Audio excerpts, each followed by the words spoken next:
Hello everyone, welcome to Salon Cosmiq. Welcome to eclipse season. Lovely you have found your way here to us, joining us in tuning into the cosmic channel and unraveling a bit of the story that is unfolding around the partial solar eclipse and the new moon happening on the 25th of October at 2 degrees of Scorpio.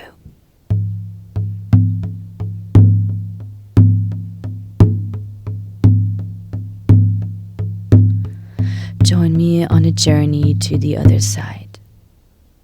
When even the symphony of rolling thunder and blazing lightning is silenced by the rumble of the opening portal between the worlds, when spider webs block our way back, low-flying bats force us to our knees, and all the other creeping beasts of the underworld are conspiring to make us accept the Grim Reaper's outstretched hand and get on that ghost train waiting for us at the entrance of the steaming hellmouth.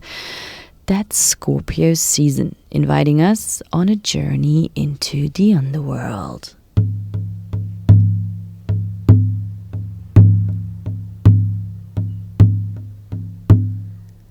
Is she serious? You might be wondering.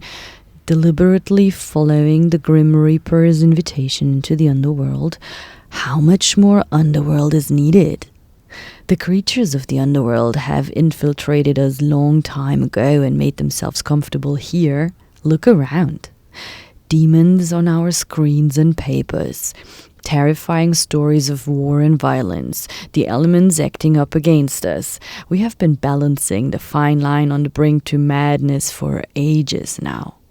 On the ruins of what once was our life, we mourn the death of our loved ones, the loss of our existence, and fear a future shaped by zombies.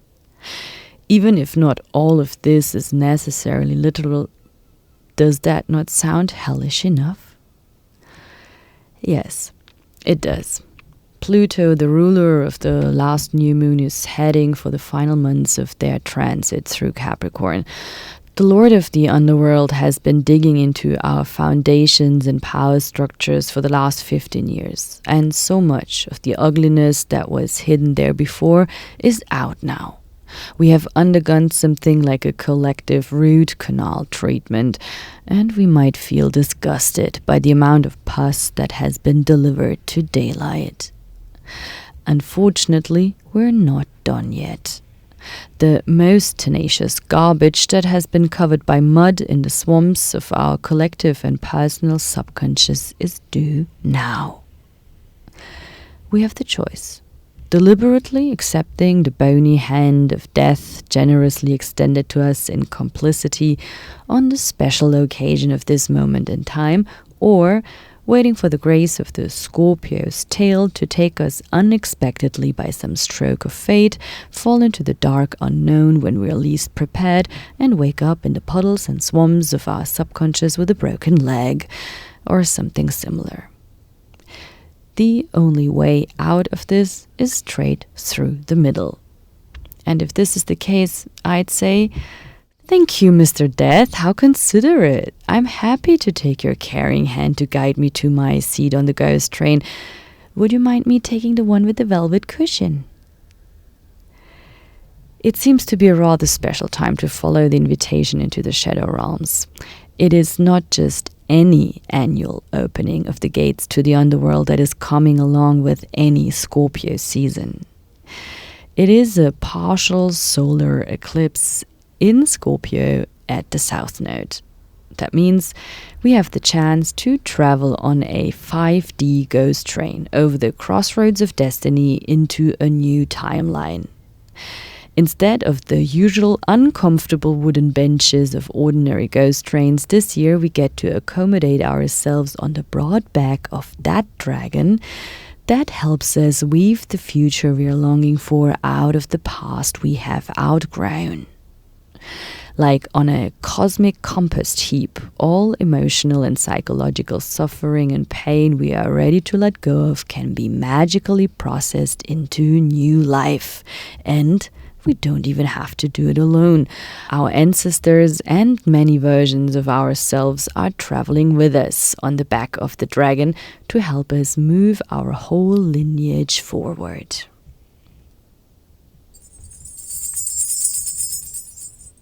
Sounds amazing, you might be thinking. Sign me up. Where's that hand? Where's the dragon? Where's the steaming entrance to hell? How do I get in there?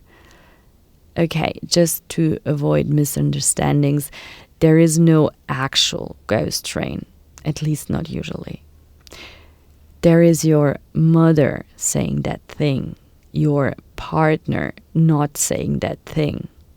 There are your children, your boss, that woman with the red dress, a flu striking you down, a storm steering you up, a thought sending you on a wild ride. There is a current of energy, like a truck running you over, or the sky falling down on you. Don't push it away this time. Let it happen. Allow that current to take you to the ground. Like the snake, you can put your belly to the ground, feeling the vibration of this moment, being still, feeling your own vibration, allowing yourself to feel yourself. And now just a small excursion to last weekend, some days before the eclipse. You remember the sparkles in the air? That was the sun and Venus, the king and the goddess, meeting for a royal dance in Venus' heavenly palace on the last degrees of Libra, with an orchestra of stringed instruments playing and a choir of angels singing.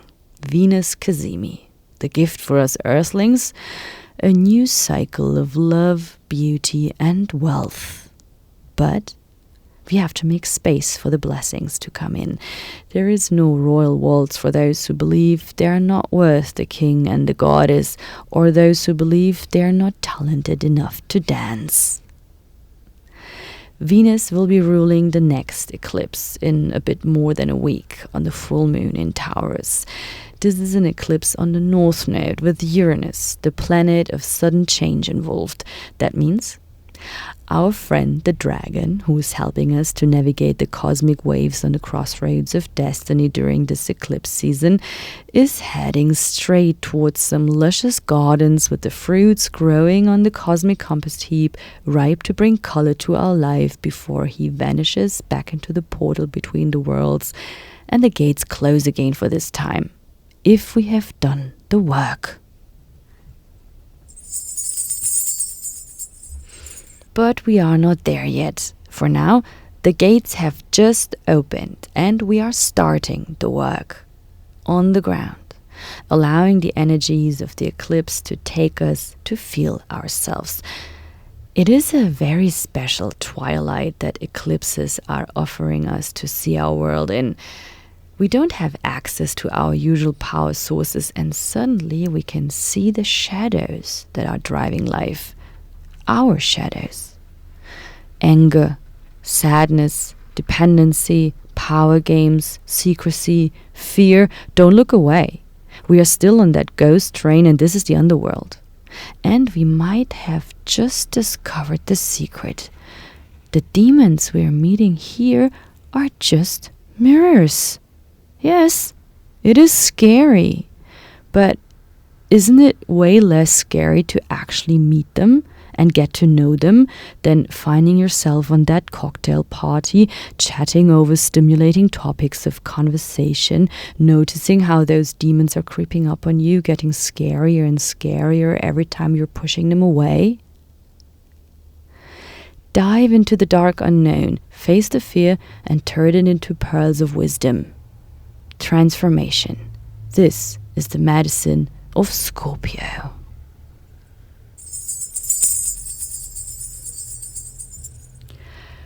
With Jupiter having spent the last 6 months in Aries, we had the chance to play a bit in the future, to snuffle the air of freedom, to get an idea of where we are heading in our new story.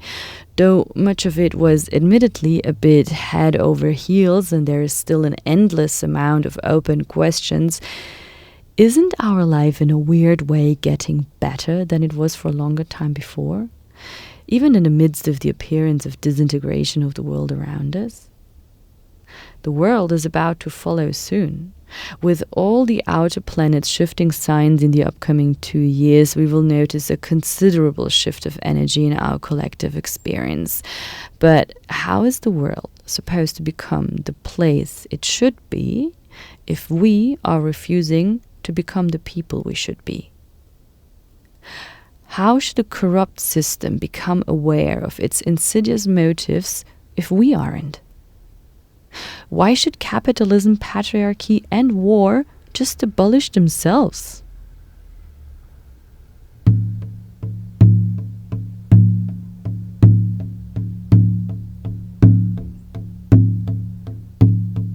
Almost unnoticed, Jupiter has moonwalked back from Aries into Pisces, and in the upcoming weeks, we slide from the beginning back to the end to wrap it up. With Jupiter being home again in the eternal ocean of divine grace, we have access to the wisdom about what needs to be released and how. Trust, forgiveness, transcendence, redemption, trust.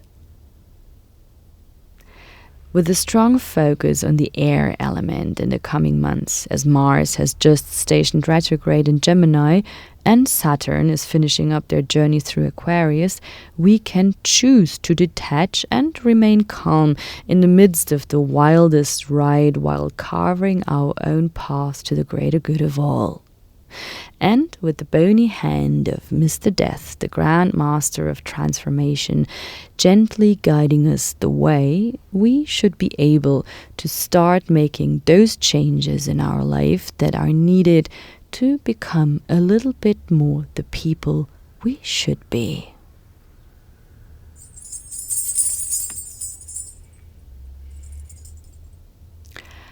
I hope this is helpful for you. It is a great pleasure having you here with us at Salon Cosmiq.